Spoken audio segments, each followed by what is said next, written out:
Sí, pues nada, muchas gracias a todos ustedes por estar aquí, muchas gracias al Centro Conde Duque por alojarme, es un placer estar dando esta conferencia justo al lado de la reconstrucción del estudio Gómez de la Serna, de don Ramón, a quien tanto hemos leído y admirado.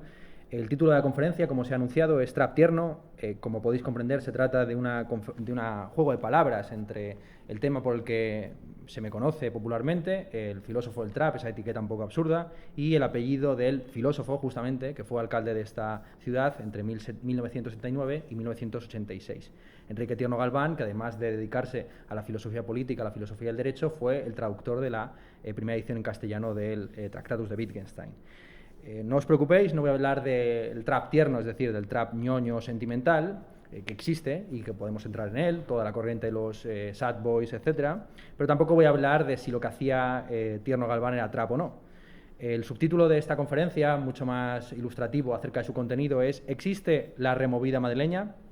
Lo que voy a hacer es muy sencillo, es analizar cuáles son los paralelismos que se pueden establecer entre la política cultural de la alcaldía de Tierno Galván, bajo la cual se desarrolló la movida madrileña, con aquel famoso lema, ¿no?, el que no esté colocado que se coloque, y la política cultural de la alcaldía de Manuela Carmena, o de ahora Madrid, por no personalizar, bajo la cual ha florecido el trap precisamente en Madrid.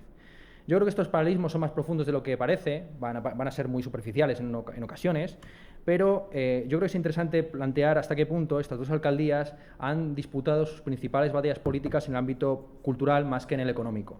Los críticos marxistas de ambos alcaldes, Carmena y Tierno, pues dirán o suelen decir que estamos ante unos alcaldes que, a pesar de su apariencia progresista, pues son meramente reformistas, que se han dedicado a hacer cambios cosméticos en la superestructura ideológica, al mismo tiempo que han mantenido pues intacta la base económica de esta ciudad. Sin embargo, yo creo que habría que cuestionar esta distinción, la distinción entre economía y cultura, o la distinción entre base y superestructura, ya que, en términos filosóficos más profundos, a mi juicio, la economía forma parte de la cultura. Si entendemos por cultura, evidentemente, todo lo que tiene que ver con lo artificial o con la sociedad humana en sentido amplio, y viceversa. La cultura, evidentemente, forma parte de la economía, si entendemos por economía la asignación eficiente de medios para fines concurrentes.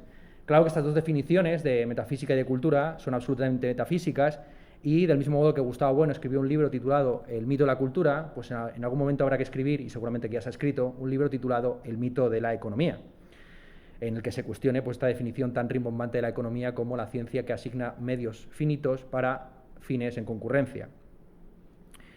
En términos más empíricos, se puede ver muy bien cómo economía y cultura son básicamente lo mismo, simplemente atendiendo a un dato tan significativo como que el Día del Orgullo Gay Mundial, que se celebró en Madrid en el año 2017, atrajo del orden de 2,3 millones de personas que se gastaron en esta ciudad 115 millones de euros. En un país como España, donde el turismo es la primera industria, pues es evidente que la cultura es economía y la economía es cultura. Lo que es evidente, independientemente de nuestra concepción de la cultura o de la economía, es que la alcaldía de Manuela Carmena, y también la de Tierno Galván, evidentemente, han protagonizado una serie de hitos que se pueden englobar dentro del campo de la cultura y más concretamente en el ámbito de las llamadas guerras culturales, o Kulturkampfen, ¿no? Es la terminología que utilizaba Bismarck para referirse al conflicto que hubo en el seno de Prusia y también del segundo imperio alemán, guillermino, entre la ideología germanófila y el catolicismo o en general las religiones de herencia cristiana. La alcaldía de Manuela Carmena, principalmente durante sus primeros años, 2015, 2016, 2017, tuvo una serie de escándalos o de casos en los que se visibilizó hasta qué punto el conflicto con la derecha era un conflicto que se planteaba, insisto, en términos culturales, en el ámbito de la llamada guerra cultural o batalla cultural, Kulturkampf. El escándalo nada más tomar posesión de su Consejería de Cultura y Deportes por los tuits irónicos antisemitas del diputado Guillermo Zapata, el famoso No te lo perdonaré jamás, Manuela Carmena, jamás, de Cayetana Álvarez de Toledo, al paso de la cabalgata de Reyes de 2016, en la que sus majestades de Orientes pues, aparecían vestidas prácticamente de Agatha Ruiz de la Prada, o la famosa detención de los tirititeros, que ha mostrado una pancarta titulada Gora al Qaeta en una función teatral cuyo objetivo era denunciar justamente la manipulación policial. Es decir, esa pancarta no se presentaba ahí para hacer apología al terrorismo, sino para mostrar cómo en ciertas ocasiones la policía pues introduce drogas en los bolsos o en los bolsillos de la gente a la que detiene para incriminarla, o le pone carteles para intentar convertir en un fenómeno terrorista lo que es simplemente pues, un problema de orden público, quizás. Posteriormente el juicio y condena a Rita Maestre por haber mostrado los pechos en una capilla en la Universidad Complutense de Madrid, etcétera, etcétera. Todos estos casos, insisto, yo creo que forman parte de una gran Kulturkampf durante los primeros años de la alcaldía de Manuela Carmena, que coinciden justamente con los años dorados del trap en España.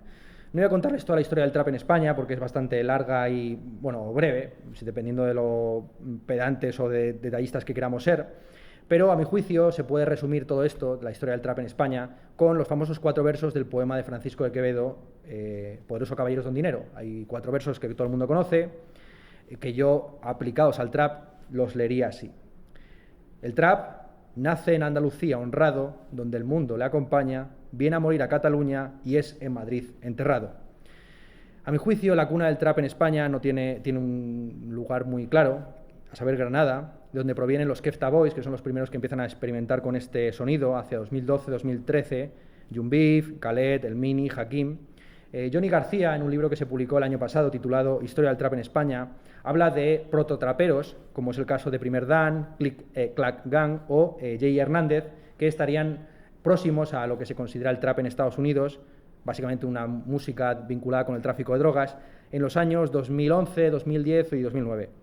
Esa búsqueda de los referentes últimos a comienzos de la década de los 2010, en buena medida fundamenta mi tesis, que ya está más o menos esbozada en el título del libro que voy a publicar dentro de poco, Trap y Crisis. A mi juicio, es una cosa muy sencilla de explicar, el trap es básicamente la música de la crisis.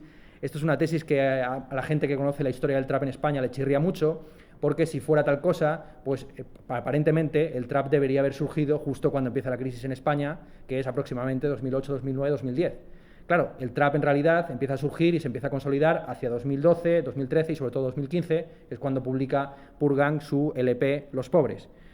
Sin embargo, hay que retrotraerse, insisto, a estos prototraperos, a estas referencias previas, Primer Dan, Clack Gang o Jay Hernández, y sobre todo entender que la lógica de la economía no tiene por qué corresponderse uno a uno con la lógica cultural. Es decir, a mi juicio, la cultura no es una mera reflexión o un mero epifenómeno, que lo único que hace es reflejar los fenómenos económicos, sino que hay una compleja relación entre economía y cultura, de tal forma que posiblemente el trap hubiera llegado a España, aunque no hubiera habido crisis económica, pero no hubiera llegado como llegó, es decir, a través de un grupo que se llamaba Los Pobres, y que en algunas de sus canciones hablaban explícitamente del paro, los desahucios, etcétera, etcétera. Aún considerándose ellos mismos apolíticos, no dejaban de tener una cierta impolítica, por utilizar la terminología de Roberto Espósito, según la cual hay una serie de fenómenos, como todo lo que tiene que ver con la delincuencia, todo lo tratado, por ejemplo, por Pasolini en los años 60 y 70, bueno, 70 no, porque ya murió en el 75, ¿no?, que tiene que ver con la forma en la que las subculturas urbanas y también rurales resisten al capitalismo, incluso dentro del mismo. ¿Bien? Total, que, como digo, el origen del trap, a mi juicio, no tiene ninguna duda, sucede en Granada, hacia 2012, y del mismo modo que es en Granada donde nace Honrado, donde el mundo le acompaña, va a morir a Cataluña, en concreto en 2014, cuando Kefta Boys, 2 de sus integrantes, Khaled y Young Beef, se forman el grupo Purgang con Stevie Lin, un productor de beats, un beatmaker de Barcelona, y de Gómez, posteriormente conocido como Kaidi Caín, de Madrid, el grupo Corredores del Bloque.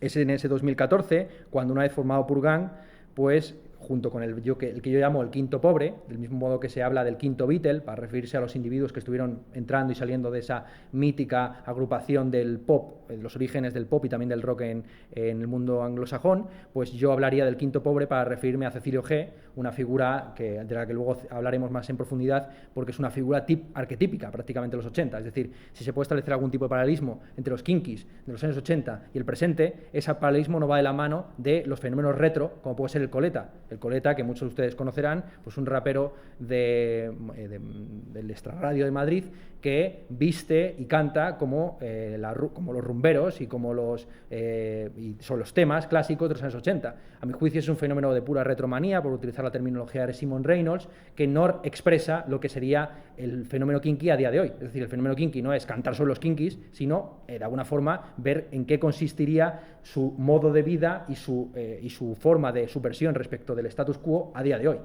Y a mi juicio el que mejor encarna esa figura es Cecilio G., el así llamado quinto pobre, o por lo menos por mí llamado quinto pobre, que a mi juicio es simplemente el Leopoldo María Panero del trap, por abreviar muy rápidamente. Es decir, una persona que está clínicamente loca, pero que no obstante en su locura yo creo que ofrece una visión bastante cuerda del presente.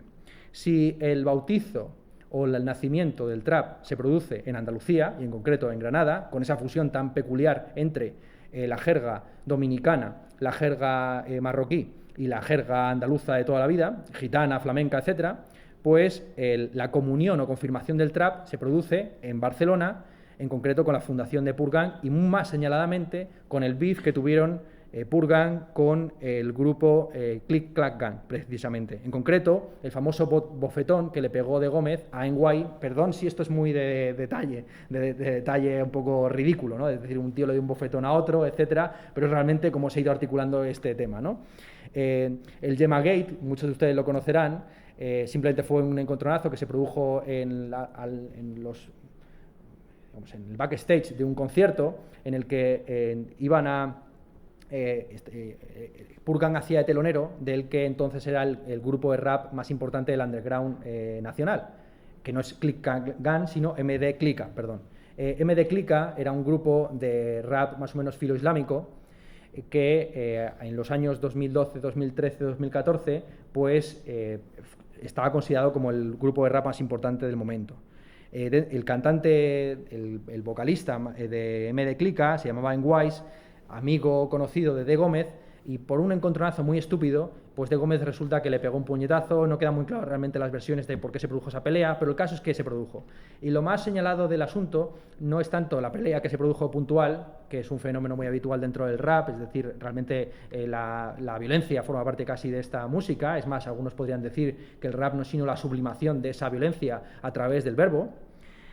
Lo interesante no es tanto cómo se produjera esa pelea, cuanto cómo esa pelea se expresó, se manifestó en las redes sociales, muy señalamente en YouTube. De Gómez, al día siguiente de que se produjera esa pelea y fuera comentada en foros como Foro Coches, y así como en muchos foros del momento, estamos hablando del año 2014, subió un vídeo a YouTube mítico, que ha creado incluso un meme al respecto, en el que él aparecía comiendo un plato de espaguetis a palo seco mientras comentaba la jugada. Pero un plato de espagueti rebosante, metáfora pura y dura del valor grasa capitalista, sin preocuparse ni siquiera de apagar la música que estaba de reggaetón de fondo, pues comentaba cómo la pelea se había producido y dijo las palabras míticas de, bueno, te llevaste una yemita, esto sucede todos los días en el barrio, si estás tan grillado y vienes así de flipado a mirarme, pues lo normal es que te lleves una guanta. Ese beef o esa polémica, que algunos denominan el Gemma Gate, por el tema de la yemita, pues a mi juicio es la comunión y la confirmación del trap como escena independiente, nunca mejor dicho, ¿no? La comunión y la confirmación es cuando uno ya puede acceder a recibir las hostias consagradas. Y es justamente a través de esa hostia, de esa yemita, que la escena del trap se segregó de la escena del rap. Hasta entonces, comienzos de 2014, el trap en realidad no era sino una forma de rap irónico, o incluso podríamos decir que era una forma degenerada del gangsta rap.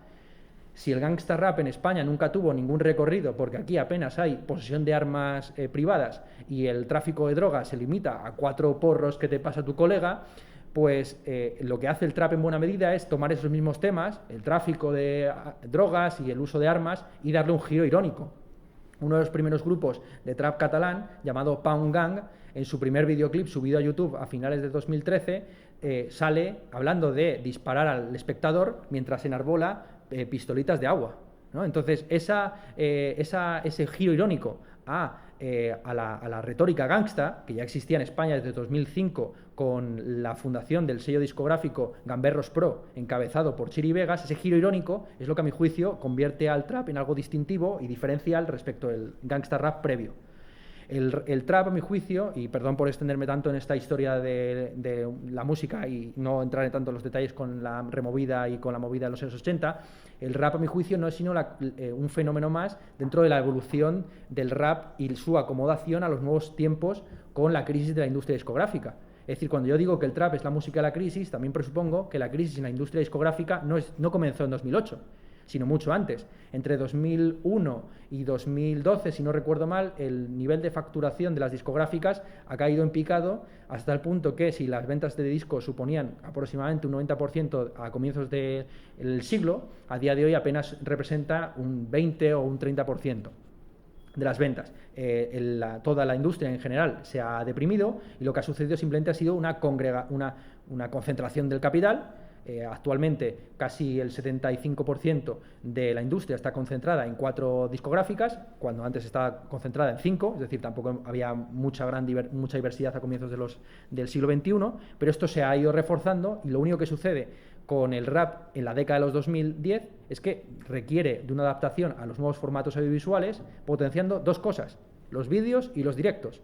Lo único que hace el trap es consolidar o llegar al culmen o al clímax de una lógica de espectacularización que ya se estaba viendo en los herederos del gangsta rap. Es decir, cuando Costa se asocia con Iki, un productor de dubstep, para sacar su famoso disco Bestia en el año 2011, haciendo un producto que puede sonar prácticamente en una discoteca, porque hay tramos en los que ni siquiera se canta, sino que es puro dubstep, está produciendo una música que ya no es simplemente para escuchar haciendo el perrito o la mano, que es lo que todos hemos hecho en los conciertos de rap, incluido yo, que aquí me ven. Es decir, hoy he venido en plan serio y formal, pero yo, como todo el mundo sabe, y aquí tengo a mi padre y a mi madre para constatarlo, pues yo vivo en chándal. Y yo he sido de toda la vida una persona vinculada a la música urbana, por lo menos al rap, desde mi más tierna adolescencia.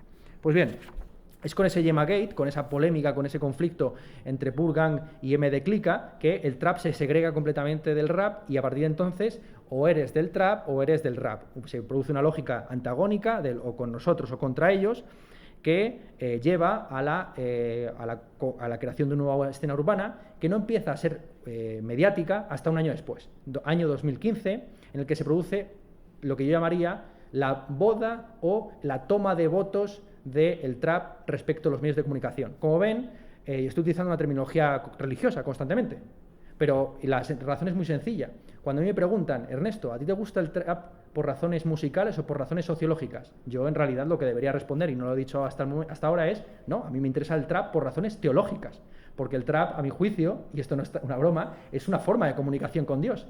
Es decir, si uno analiza con un poco de detalle de qué está tratando el trap, por qué motivo Cecilio G tiene tatuada una cruz en la frente, aparte de muchas otras cuestiones, un disco de Jun Beef que se llama La Última Cena, otro en el que aparece como crucificado, otro tema que se llama La Pasión de Bifi, etcétera, etcétera, se ve que los temas religiosos son constantes uno detrás de otro. El becerro de oro y Zetangana, etcétera. Bueno, podemos estirarnos años hablando de este tema.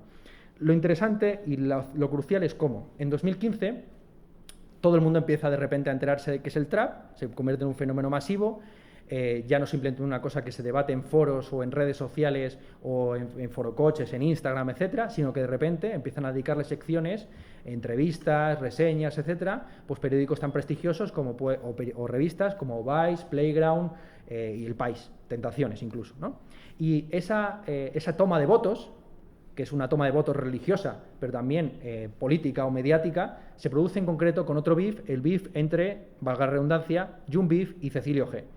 Esta polémica también la conocerán los más jóvenes, a saber cómo en 2015 estos dos buenos amigos pues se dieron de hostias en la calle y esa pelea, nuevamente para nada infrecuente, se reflejó de una determinada manera en Internet. ¿Cómo? Por la vía de la memetización. Si algo tiene interesante, insisto, del trap, es, aparte de la cuestión religiosa y teológica, que es la que a mí me interesa, pues la cuestión mediática y social. Es decir, cómo la escena es distinta precisamente por los canales por los que se articula. Cuando dos raperos se pegaban en los años 90, sobre todo en Estados Unidos, se pegaban de verdad, es decir, se llegaban a mandar sicarios para matarse unos a otros. Sin embargo, en la década de los 2010 en España, donde, como ya hemos dicho, no existen armas de fuego y la gente se pega pues por puro aburrimiento, porque están en paro, pues la pelea se reflejó en las redes sociales como una ironía. Cecilio G subió una foto nada más pegarse con Jun Beef, en el que aparecía haciendo el gesto del like, mostrando cómo tenía todo la falange magullada de darle puñetazos en la cara a Jun Beef, y a continuación Jun Beef subió una foto en la que aparecía haciendo el gesto de la pistolita a la cámara mientras se mostraba cómo tenía una tirita sobre la nariz, y en el subtítulo, en el pie de foto en Instagram, diciendo la siguiente frase: plato de espaguetis coming soon. Es decir, utilizando el beef previo 2014 como referencia memética irónica.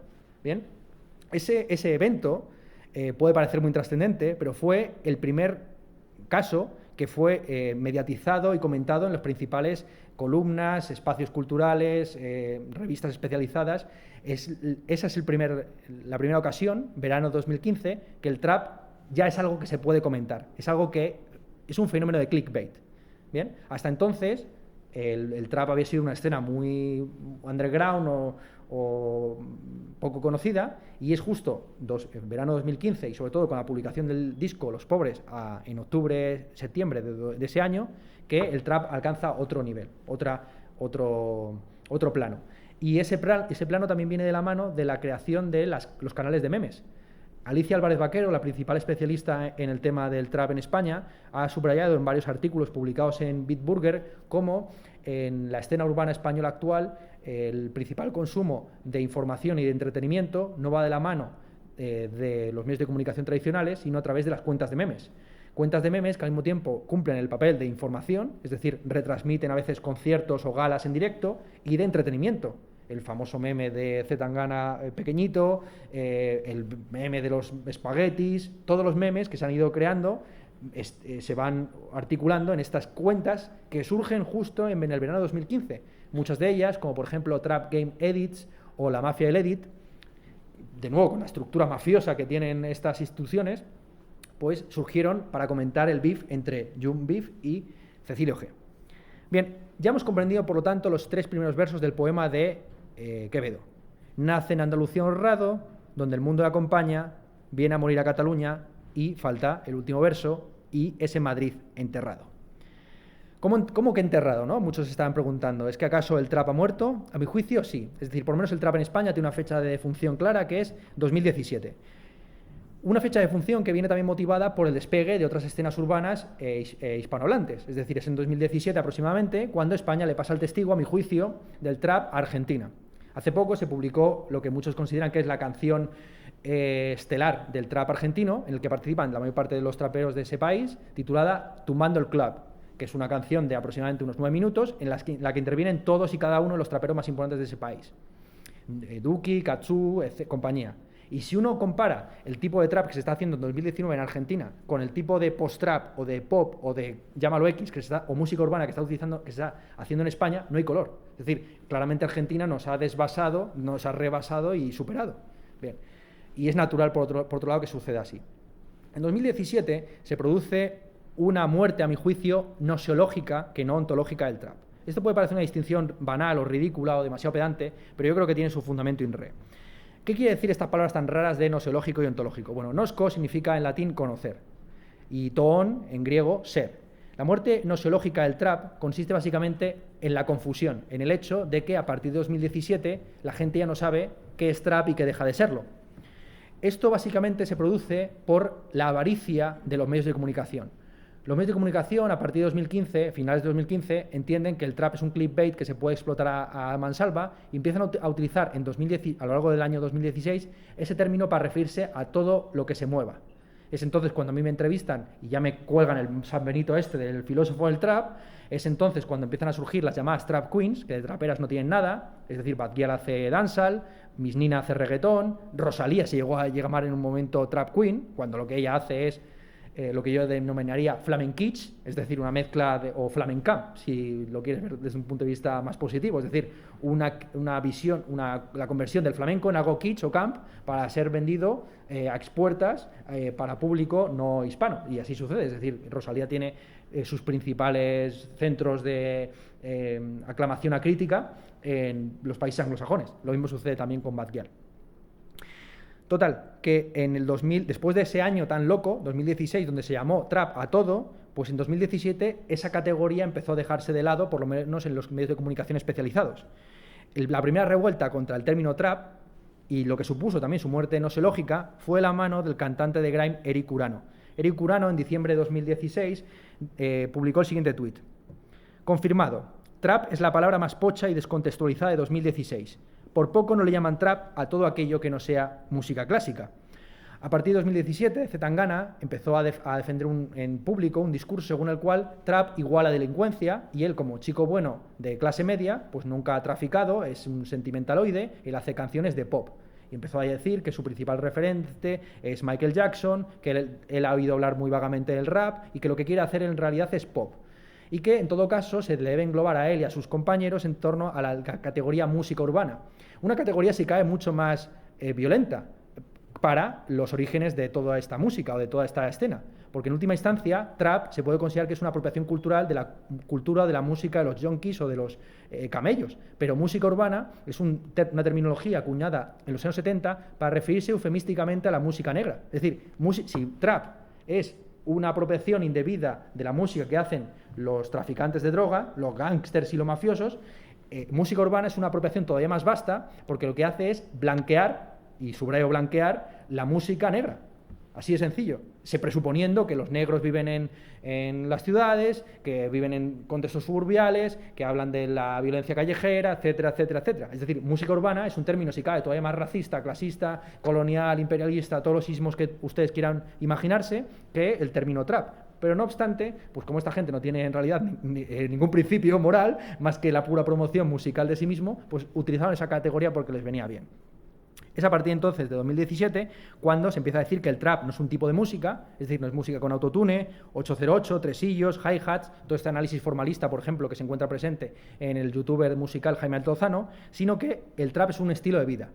Un estilo de vida que tan solo habría sido llevado a cabo de manera pura por los Purgang y gente afín a ella, a ese grupo, en los años 2013-2012 hasta 2015-2016. Es justo en ese año, 2016-2017, que se disuelve el grupo Purgang, pasan a llamarse Los Santos, es decir, para ellos es una impostura seguir llamándose el grupo Los Pobres cuando son ricos, y entienden teológicamente, y vuelvo a subrayar que el trap es la forma de comunicación con Dios, que ellos son los santos, que han sido santificados a través del dinero, y que, bueno, y así es, se cambian incluso de nombre. De Gómez se santifica y se eleva a los cielos bajo el nombre de Kaidi Caín, otra referencia religiosa y bíblica, para dejar de hacer trap y ponerse a hacer bachata y música más alegre. Pues bien, 2017, muerte gnoseológica o epistemológica del trap. Ya no sabemos qué es el trap se ha confundido con todo, se puede llamar incluso trap a Rosalía. El momento en el que el trap en realidad muere ontológicamente es el año 2018. Y esto por una razón económica, a mi juicio.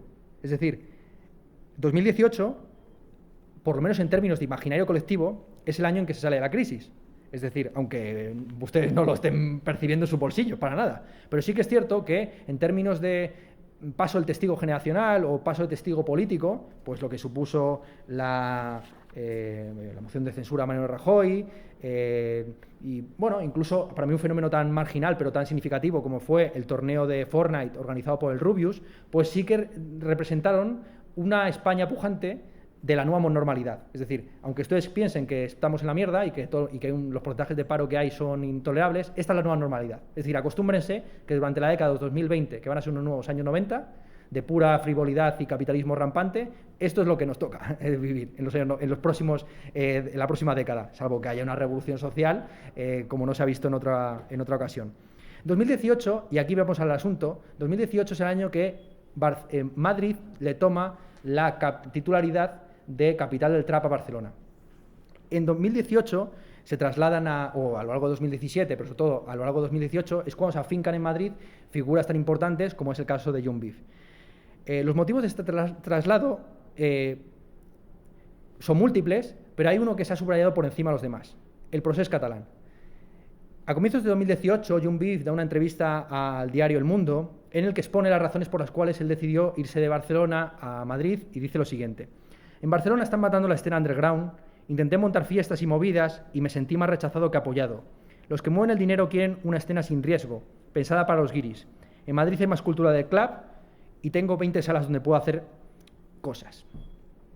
Esta entrevista fue comentada y compartida por Twitter por parte de la política del Partido Popular, Andrea Levy, a la cual ya se le había visto previamente en un concierto de trap con Nacho Vegas, este cantautor de izquierdas que había declarado previamente que cualquiera que se considere derechas ha de ser un cretino o un cabrón. Pues bien, Andrea Levy, que no sabemos en cuál de esas dos categorías se encuadra según Nacho Vegas, y que había ido acompañado de él a un concierto de Kinder Malo y Pin Flaco, compartió la entrevista de Young Beef subrayando el componente político, evidentemente, de esas declaraciones. Dijo lo siguiente Andrea Levy en Twitter: Barcelona está matando la escena underground, y no solo esto, está perdiendo la vanguardia, la frescura y el atraer talento cultural. Cerrándose al adentro, expulsa al afuera. Justo lo contrario de la visión cosmopolita que fue y que debería seguir siendo. Evidentemente, aunque no se diga explícitamente, lo que estaba diciendo Andrea Levy apenas 2 meses después del referéndum ilegal, la detención de los principales políticos del independentismo, es que es el proceso catalanista, independentista, el que está expulsando de Cataluña, de Barcelona, a esta vanguardia cultural que presuntamente sería el trap. Claro, para Andrea Levy la decadencia de Barcelona se debe principalmente al proyecto independentista, que se entiende desde el punto de vista de la derecha como un proyecto particularista, de exclusión, de retorno a la tribu, de retorno a Cromañón, como dice un filósofo también próximo a la órbita de Ciudadanos. Esto, por supuesto, no estaba en las palabras de Young Beef. Es decir, Young Beef no solamente no piensa esto, sino que, como me dijo explícitamente en la entrevista que me concedió a finales de 2017, piensa lo contrario. Me dijo lo siguiente cuando yo le pregunté por el proceso independentista a finales de 2017, que era cuando estaba produciéndose los eventos más duros al respecto. Obviamente, entiendo que todo lo que está sucediendo es por una cuestión de dinero. Evidentemente, hay cuestiones culturales, pero en mi opinión, las cuestiones culturales no se solucionan así. Es como entrar a un problema dentro de otro problema. Yo quitaría España para empezar. Pero ¿cómo voy a apoyar dentro de mi mentalidad que haya otra separación estatal? Pero si me pongo realista, y admito que estamos en un mundo con países, no me parece mal la independencia. Tengo muchas contradicciones al respecto, pero lo veo bien. Ya desde una opinión personal, si tú quieres hacer una cosa y no molestas a nadie, hazla. Dentro de tu espacio vital, haz lo que te dé la gana. Eso es la libertad para mí. Vistas de estas declaraciones, amén del espíritu punky de Young Beef, se entiende perfectamente la respuesta que le dio Young Beef a la política Andrea Levy. Cuando Andrea Levy dijo, aquí somos de Young Beef le respondió lo siguiente: pues yo creo que Young Beef te vaciaría un cargador en la pierna si pudiera. Y aquí es donde vemos el primer paralelismo, perdón por haberlo formulado tan tarde, el primer paralelismo entre la movida y el presente. Para la derecha española, el motivo por el cual Barcelona dejó de ser la capital cultural de España, que había sido durante los años 60-70, para convertirse Madrid en esa capital cultural con la movida, fue precisamente el auge de los movimientos catalanistas y nacionalistas en esa ciudad. En el año 81 se monta la crida en nombre de la lengua catalana en contra de los intelectuales que habían firmado un manifiesto en contra de la inmersión lingüística en catalán. El famoso manifiesto de 2300, uno de cuyos firmantes fue Federico Jiménez Los Santos, a quien le hicieron lo que Young Beef quería hacer con Andrea Levy, vaciarle un cargador en la pierna.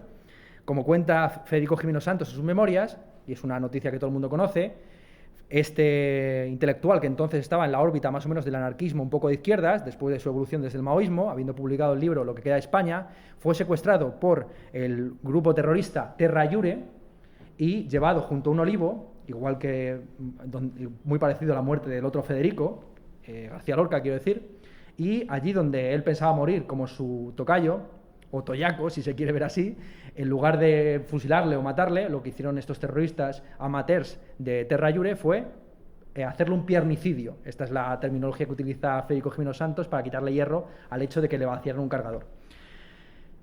Así que este es el primer paralelismo que yo creo que se puede establecer entre la movida y la removida, si existe tal cosa.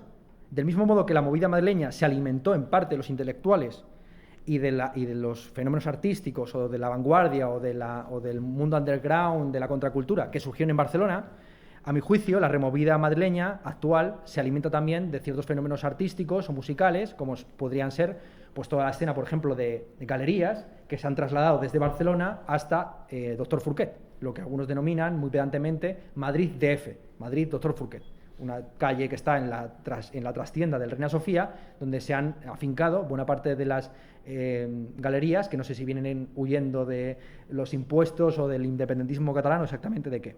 El segundo paralelismo es muy mediático y es muy sencillo de comprender por cualquiera que haya visto un poco lo que ha sucedido en los últimos años.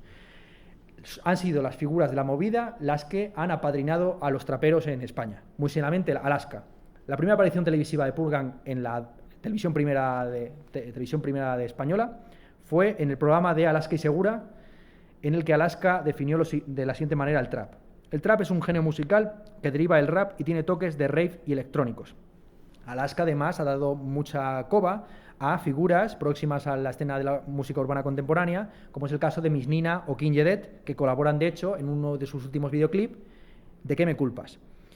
El paralelismo entre la movida de los años 80 y la removida de la década de los 2010 o de finales de la década de los 2010 se ve muy bien principalmente en esta figura, Jedet.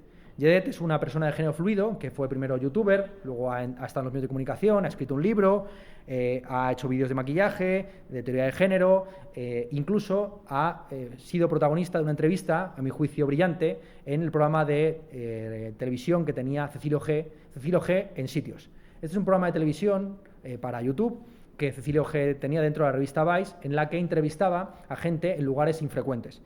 Cecilio G entrevista a King Jedet, que insisto que es una persona de género fluido, que se viste con lo que tradicionalmente se consideran ropas y maquillaje femenino, en un gimnasio virilizado, heteronormativo, como es un gimnasio de MMA. No se confundan con el MDMA, el MMA es artes marciales mixtas. Y bueno, fueron allí, se hicieron un poquito de boxing o de agarrarse, etcétera, y ya entraron a discutir o a hablar sobre cuestiones más interesantes como la cuestión de género. Y aquí es evidentemente el paradigma más sencillo de establecer entre la movida y la removida actual. Es decir, la línea de continuidad que hay desde el cuestionamiento del paradigma de género heteropatriarcal heredado del franquismo en los años 80 y cómo a día de hoy pues el feminismo es un movimiento pujante que sobre todo se sostiene sobre las espaldas de los sujetos así considerados discriminados, marginados, queers, raros, etcétera. Bien, esto es algo que también es propio de la propia escena cultural urbana. No en balde, Young Beef desfiló en la Semana de la Moda en París con tacones. Cecilio G suele habitualmente morrearse con tíos en sus conciertos, a pesar de que él se identifica como hetero. Y en la propia entrevista se bromea sobre la homosexualidad reprimida de Cecilio G. Esta entrevista se publica justo unas semanas después de que Cecilio G entrara en cárcel. Él entró en cárcel y estuvo aproximadamente unos 5 meses en una prisión en Barcelona por delitos un poco raros de hurto, robo, amenazas, como una cosa muy confusa. Y en la entrevista se habla de la predetención de Cecilio G. Llega a decir en un momento que en un primer momento la entrevista se iba a grabar en un asilo con ancianos, haciendo galletitas, y que no se pudo hacer aquella entrevista en ese asilo tan entrañable, porque a las 4 de la mañana Cecilio G fue detenido por los Mossos d'Esquadra. Y la conversación entre King Jedet y Cecilio G al respecto, yo creo que es muy representativa, muy significativa, y me gustaría leer exactamente lo que se dijo allí. Dice King Jedet: estamos aquí de rebote, porque íbamos a ir a una residencia de ancianos a hacer galletitas, pero... Y dice Cecilio G: ayer a las 4 de la madrugada me picaron los Mossos d'Esquadra y me detuvieron. King Jedet: cuando yo he conseguido que la recepción me diese tu tarjeta y he entrado a tu cuarto y no estabas, digo, este se ha ido a follar por ahí. Te lo juro que he pensado eso. Cecilio G: como mucho me petaron el culo en el calabozo. King Jedet: me hubieras llamado a mí, que lo hubiera aprovechado más. Para tomar carga hay que tomar cuenta de hasta qué punto hay mucho humor negro en este tema, porque estas bromas se producen, insisto, una semana antes de que Cecilio G entre en prisión. King Jedet y Cecilio G establecen una conversación acerca de sus preferencias sexuales, pues como muchos de los hombres que salen con King Jedet son hetero, porque la identifican como una mujer, en fin, todo este tipo de cuestiones. Hablan, por supuesto, del trabajo sexual, si se considera legítimo o no pues recurrir a los servicios de una prostituta o de un chapero, y hablan de este tipo de asuntos, más o menos en una terminología muy parecida pues a la que podría haber, insisto, en lo que fue la liberación sexual, el destape y luego posteriormente la visibilización de la homosexualidad y también su estereotipización dentro de la movida madrileña. King Jedet, a mi juicio, es el centro o uno de los pilares fundamentales de lo que se podría calificar como la removida madrileña, con sus colaboraciones con figuras como Miss Nina, la Fabi y compañía.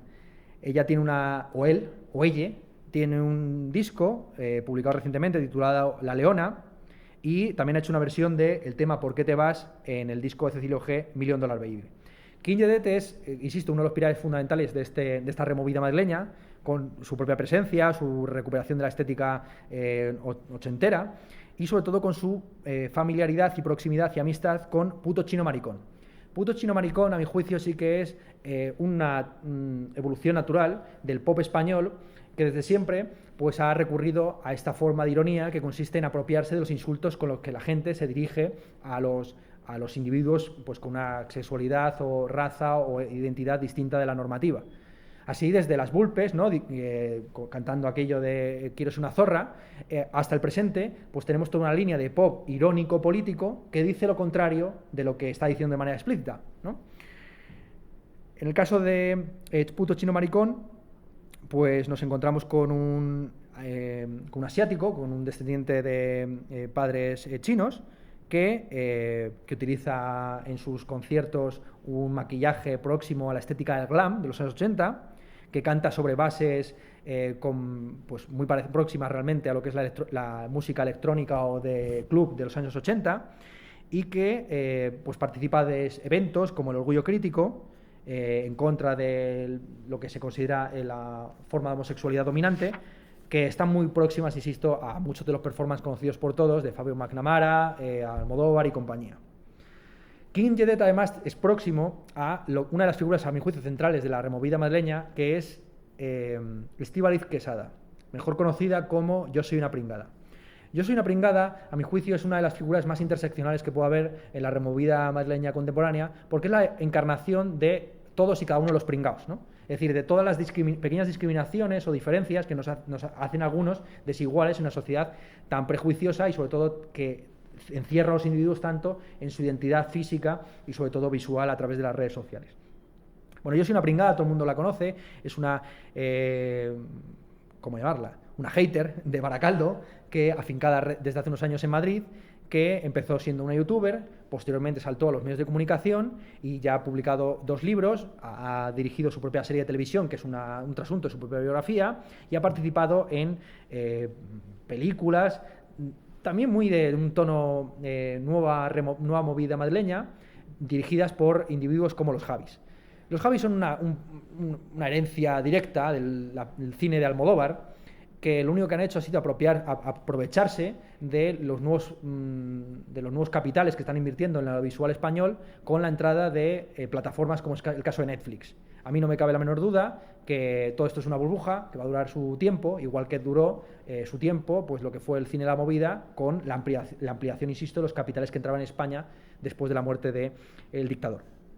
Yo soy una pringada es una figura central, insisto, de la contracultura o del underground contemporáneo, si se puede seguir hablando en esos términos, y de hecho Jordi Costa, en su libro mítico Cómo acabar con la contracultura, Historia subterránea de España, 1970-2016, dedica el último capítulo precisamente a la biografía de Yo soy una pringada, donde ella explica sus tatuajes, su biografía, etcétera, etcétera, transcribiendo, quedando fascinado por la oralidad de esta señora, que realmente tiene una gran capacidad verbal. Si hubiera traído alguna imagen, principalmente hubiera traído la imagen de cuando yo fui a Vodafone You y me sentaron justo al lado de Yo soy una pringada, y pues tuvimos ahí un pequeño rifirrafe, que ella decía que Platón le parecía un pringao, y yo evidentemente pues siempre he sido platónico, lo tengo que reconocer, y sin más.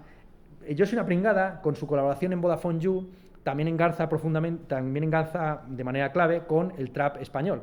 Ella siempre ha declarado que se considera una seguidora del trap sad boy, del trap triste o emo, que en España está representado por traperos como puede ser el caso de Goa, pero también de ciertas canciones de Young Beef o de Cecilio G. Ese programa de televisión, pero también de radio que ya hemos mencionado, Vodafone You, representa para la escena urbana contemporánea algo parecido a lo que representaba para los años 80 pues, un programa como podía ser La de Oro. A través de Vodafone You, sobre todo de su sección musical comandada hasta hace unos años por Antonio Castelo, antes de que tuviera un escándalo por acoso sexual a menores en las redes sociales, pues insisto que desempeñaba un papel muy similar o bien La Edad de Oro o bien Diario Pop, que era el programa estelar de la movida madrileña en Radio 3. Otro programa de televisión que pugna por ser ese referente, que en los años 80 era la Edad de Oro, es El Bloque, que no está situado en Madrid, sino en Barcelona, pero que a todos y cada uno de los traperos afincados en Madrid, cuando son entrevistados por ellos, les preguntan por este tema, si existe la movida madrileña, si el trap a día de hoy cumple respecto del Madrid contemporáneo lo mismo que representaba el pop rock o el punk en los años 80 en esta ciudad. La propia presentadora del programa, Alicia Álvarez Vaquero, en un artículo que publicó en el número de febrero de la revista Rock Deluxe, conmemorando el aniversario del programa, estableció una comparación clara entre sí misma y Paloma Chamorro. Si la Edad de Oro convertía los estudios de Prado del Rey en el Rocola, el bloque hacía la operación inversa, convertía la Sala Apolo en un estudio de grabación improvisado. El programa del bloque es un programa que muchos de ustedes conocerán, en el que se entrevista a todas las figuras más importantes de la escena urbana española, incluidos gente que proviene del flamenco, etc. Dentro de esa sala 3, de la Sala Apolo, una sala mítica de Barcelona, y es en ese programa donde pues se ha articulado un poco la teoría de qué sería la removida y si existe la removida. Si hubiera traído algún vídeo, hubiera traído principalmente un momento en la entrevista que le hicieron en el bloque a C. Tangana, en el que le preguntan a C. Tangana cuál cree que son los paralelismos que existen entre la movida madrileña y el presente. Cita Alicia Álvarez Vaquero, antes de hacer la pregunta, unas declaraciones de Alaska, donde dice Alaska claramente que ella ve una clara continuidad entre su trabajo y el de los Javis, Bryce F., Yo soy una pringada, King Jedet, y dice literalmente Alaska que los youtubers a día de hoy son warholianos de manera implícita, y entonces a la pregunta ¿qué hay en común entre los años 80 y el presente? C. Tangana responde de manera irónica: la droga. Aquí hay dos elementos que analizar, por lo tanto, que es, habiendo ya comentado paralelismos previos, cuáles son los paralelismos que se pueden establecer entre el mundo warholiano de los años 80 y el mundo warholiano del presente, y cuáles son los paralelismos que se pueden establecer en términos de drogadicción y consumo de sustancias que alteran la conciencia. Bien, Warhol visita Madrid de una manera célebre en el año 83 para hacer caja. Su pretensión o su intención era, no conociendo supongo mucho la historia de España, pensando que este era un país lleno de marquesas o duquesas que podían comprarle cuadros, pues venir a hacer caja y ver a cuántos parguelas podía convencer para que pagaran por sus cuadros. Bien. Finalmente, uno de los pocos que picó en el anzuelo o se benefició de la visita del rey del arte pop fue Miguel Bosé, que compró una portada de un álbum, varias fotografías de promoción y 2 videoclips. A cambio, Warhol le dedicó toda una portada a Miguel Bosé en su revista Interview. Sobre este tema de la visita de Warhol a Madrid, pues hay muchas anécdotas. La más conocida de todos seguramente sea cuando Warhol fue al Prado simplemente para comprar postales en la tienda de souvenirs, es decir, no pasó de esa entrada del museo, entendiendo que los cuadros de Velázquez, Zurbarán, Goya, etcétera, pues habían sido reducidos a la condición de mercancías capitalistas y que lo mismo valía estar ante el cuadro original que comprarse la postalita, ¿bien? Junto con un montón de anécdotas más que no vamos aquí a referenciar. Lo importante es cómo una de las protagonistas de esa recepción majestuosa de Warhol en los años 80, Alaska, entiende que hay unos paralelismos claves entre ese momento pop y el presente mediático digital. Dice lo siguiente Alaska, esta es una cita que quizás Víctor Lenore ya ha comentado porque aparece en su libro Espectros de la movida. Por supuesto, Warhol se adelantó a su tiempo, sobre todo a la forma en que trató los medios de comunicación. Al crear la Warhol TV, se convierte en el primer youtuber. Con su adicción a las Polaroids, fue el primer instagramer. Y con sus diarios, es el primer blogger. Entonces, si viviera hoy, Warhol sería un influencer, que básicamente es lo que representa su figura. Warhol se inventa en el siglo XX conceptos que triunfarán en el siglo XXI, como la fama, el valor de la copia frente al original y también el concepto de superestrella, que lo mismo valía para un chapero como Joe D'Alessandro que para una actriz como Lisa Minnelli. Básicamente, eso es en lo que ha derivado el concepto de celebrities hoy en día. Si viviese todavía, Warhol estaría haciendo un reality show y llevaría todo el día una cámara al hombro para contar cada cosa que estuviera haciendo. No se trata de debatir si Warhol está o no vigente, sino de recordar que gran parte de lo que la mayoría consideramos arte o entretenimiento estaba ya en Warhol en los años 60. Evidentemente, el artista urbano en el que la influencia de Warhol es más fuerte es C. Tangana, quien publicó el año pasado un disco o una mixtape titulada A Vida Dólares, el famoso anagrama que hizo André Breton con las letras de Salvador Dalí, acusándole de ser un obseso del dinero. De alguna forma, Salvador Dalí anticipa, en buena medida, la concepción mercadotécnica del arte y de su propia figura como artista y como genio que posteriormente tendrá Warhol. El problema que tiene en buena medida ese disco es que el concepto no casa con la forma o con el contenido. Es decir, Zetangana pretende imponer un título a vida dólares sobre un conjunto de temas más o menos dispersos, donde ninguno de ellos se trata la cuestión o se aborda con detalle la cuestión de la fama, salvo en el gran hit que se publicó previamente a la salida del disco, Llorando la Limo. Llorando la Limo es, a mi juicio, y no quiero hablar mucho de Zetangana porque me podría extender mucho sobre este tema y aquí sí a cerrar, Llorando la Limo es un tema que sintetiza uno de los tropos más típicos de la carrera de Zetangana desde que ya era crema, a saber, el equilibrio o la homeostasis que existe entre dinero y amor como dos formas de poder. Esto es algo que está en la portada de un disco mítico suyo que se llama Loves, con una V que se convierte en un triángulo y que se puede leer como low is o loves, bajo o con pocos euros o amores. Bien, la tesis que está implícita en ese título, Loves, y que posteriormente se ha desarrollado Zetangana en todos sus discos, temas, llegando hasta Spanish Giga Freestyle, Spanish JC, un freestyle que hizo en Estados Unidos, es que a más dinero, menos amor, un tema clásico, ¿no? Afortunado en el juego, desafortunado en amores. Pues es un tema que él ha tematizado constantemente. Bueno, Zetangana en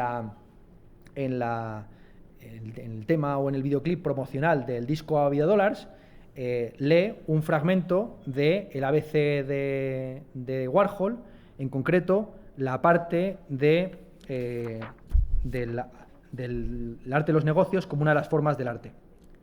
Dice lo siguiente Andy Warhol, leído por Zetangana: el arte de los negocios es el paso que sigue el arte. Durante los años hippies, la gente despreció la idea de los negocios. Decían, el dinero es malo y trabajar es malo. Pero hacer dinero es un arte, trabajar es un arte. Los buenos negocios son las mejores de las artes. Bien, esto pues evidentemente es una reflexión que tiene que ver mucho con la forma en la que también Zetangana se comprende a sí mismo como un artista multidisciplinar, una de cuyas disciplinas consiste básicamente en mover la escena, incluso crear dinero, polémica, etc. Bien, el beef como fin en sí mismo, que es uno de los temas cruciales, yo creo, de la escena urbana actual. Hemos tocado, por lo tanto, uno de los paralelismos claves, que es el de Warhol, otro de los paralelismos claves es la cuestión de la droga. Yo he señalado en varias ocasiones que una de las diferencias claves entre el gangsta rap y el trap es que en el gangsta rap la principal producto de consumo y de venta era la cocaína o el speed, básicamente drogas de aceleración, frente a lo que vemos en el presente, que es el regreso de drogas muy ochenteras, como es el caso de los opiáceos, incluso la heroína. La heroína está regresando y con lo cual el paralelismo es muy claro con los años 80. Zetangana, por su parte, pues siempre se ha declarado más bien fan de la cocaína. En la entrevista que yo le hice me dijo que él no se consideraba de derechas y que lo único que tenía en común con Albert Rivera era sus aficiones a determinadas sustancias, pero evidentemente eso está de fondo y es un tema que yo creo que se podría tocar. Una de las cuestiones que ha abordado el trap, de mi juicio, de manera interesante, es cómo la categoría de droga podría ser aplicable a día de hoy a todas las cosas. Purgang tiene un tema que muchos consideran machacón y aburrido, pero que a mí me parece fascinante, que es Tu coño es mi droga. Tu coño es mi droga es un tema de 3 minutos y medio en el que se dice 99 veces esa frase. Tu coño es mi droga. 25 veces aproximadamente por cada vez que aparece el estribillo.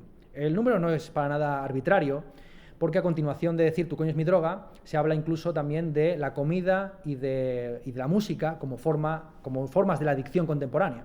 Es decir, como a día de hoy hay un montón de elementos de nuestro día a día, empezando por las redes sociales, que generan formas de adicción. Yo he dicho, y yo creo que es una cosa que ni siquiera necesita argumentarse, que la epidemia y la droga más importante del presente no es ni la heroína, ni el MDMA, ni el crack, ni nada, sino las redes sociales. Es decir, la gente principalmente está enganchaica a mirar la pantallita del móvil cada 15 minutos. Y es una forma seguramente de drogadicción más importante que cualquier cosa que te puedas meter por la nariz o por una vena. Bueno, pues esto es un tema que está puesto sobre la mesa. Cuando Young B fue a ser entrevistado por David Broncano en el programa de La Resistencia, le llegó a plantear David Broncano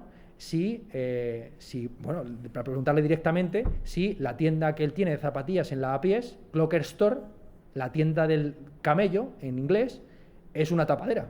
Y Young Beef, sin ningún tipo de prejuicio, reconoció abiertamente que sí. Es decir, cuando Broncano le hizo la pregunta mítica de ese programa, a saber cuánto dinero tienes, Young Beef, con su filosofía implícita, dijo que eso era muy relativo, porque no es lo mismo cuando se habla del dinero, pues una cosa es el dinero que tienes en fajos, otro el dinero que tienes en la calle y otro el dinero que tienes invertido en bolsa. Es una respuesta prácticamente para The Wire, ¿no? El momento en The Wire, la famosa serie sobre Baltimore, en el que los narcotraficantes se meten a invertir en bolsa. Pues bien, de eso estamos hablando, es decir, de cómo hay formas de financiación y de drogadicción que van más allá de lo que entendemos tradicionalmente por esos campos. En esa entrevista, de manera célebre, Jun Beef llega a declarar que todo es una alegoría de la droga y que él mismo es una alegoría de la droga. Por último, no quisiera dejar pasar una conexión que se puede establecer también, un paralelismo que se puede establecer entre el presente y la movida madrileña, que es la conexión con Vigo. Una de las escenas más grotescas de la movida madrileña fue el trenecito o el viaje oficial que hizo la mayor parte de las figuras más importantes de la movida madrileña a Vigo, la conexión que se estableció entre la movida de Madrid y la movida de Vigo. Una conexión que evidentemente también tenía un componente de droga. Es decir, en los años 80 Galicia era la principal vía de entrada de la cocaína en Europa y de ahí, evidentemente, el libro secuestrado el año pasado, Fariña, que se convirtió en el narco español, en el Narcos español, quiero decir, en el programa en la serie de televisión más importante sobre el fenómeno del narcotráfico.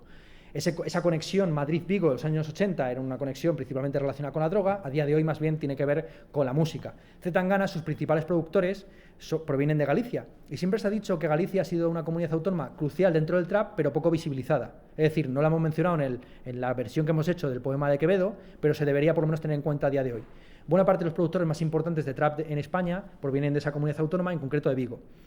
Y todos estos se juntaron para un evento que es calcado de uno que sucedió en los años 80, y ya voy cerrando. En el año 2016, C. Tangana hace un concierto en las Vistillas de Madrid, dentro de San Isidro, con su grupo Agolacein, acompañado de Navaía, que son los productores gallegos, Eric Urano, Pedro La Droga, etcétera, etcétera. Se junta lo más granado del trap español para cantar en esas fiestas tan madrileñas como son los San Isidros, y es a partir de ese concierto como Agolacein vuelve a despegar, C. Tangana vuelve a conseguir una importancia que no tenía hasta entonces, etcétera, etcétera. Pues bien, ese concierto, a mi juicio, se puede calcar o se puede establecer un paralelismo entre ese concierto de 2016 y el famoso concierto presentado por Paloma Chamorro de los Smiths en el año 85. Concierto multitudinario que se retransmitió a través de la cadena de la televisión española y en el que Paloma Chamorro, presentadora de la Edad de Oro, llegó a decir que en esa fiesta se estaban celebrando dos santidades, San Isidro y San Tierno. Pues bien, quizás C. Tangana debería haber dicho que en su concierto de Vistillas se estaba conmemorando a San Isidro y a San Manuela, porque ese concierto que él hizo en las Vistillas y posteriormente el concierto que hizo él y Puto Chino Maricón en el Orgullo Gay de 2017 son conciertos financiados, subvencionados y promovidos por la Alcaldía de Madrid. Y aquí es donde ya cierro y respondo a la pregunta de si existe la removida madrileña. A mi juicio sí, pero existen los mismos términos en los que existía la movida en los años 60, como un fenómeno de publicidad. Los que más han querido utilizar esta categoría de removida madrileña son los modistas o modelos próximos al entorno de Palomo Spain. Palomo Spain, que ha vestido a Rosalía, amén de a mucha más gente, y también ha participado en varios reality shows al respecto, pues hizo un public reportaje en la revista S Moda en marzo de 2017, titulado literalmente La removida madrileña. Bueno, el reportaje no tiene ningún desperdicio. Yo aquí tengo como 5 o 6 páginas de declaraciones de los diversos protagonistas, entre comillas, de la removida madrileña, que son colegas, básicamente, de Palomo Spain. Pero para que se hagan un poco al tanto de la ideología de la removida madrileña y las relaciones que se puede establecer con el discurso de los años 80, quisiera leer unas declaraciones, por extenso, de un tal Juan Ortega, y ya con esto voy cerrando. Juan Ortega, que es un estudiante de psicología con 22 años, colega básicamente de Palomo Spain, del que nos he conocido en su casa a la hora de comer, dice lo siguiente: me dedico a indagar en el concepto de identidad mediante escáneres y performance. Yo mismo soy una performance. Cuando voy a hacer la compra o a poner gasolina, voy así vestido. Iba vestido con una Pamela, bueno, una cosa un poco truculenta. Ahora acabo de afiliarme a un partido político con unos ideales muy alejados de los míos, que creo que se refiere a Vox, simplemente para ver hasta dónde soy una persona libre de escrúpulos. Se trata de una performance introspectiva.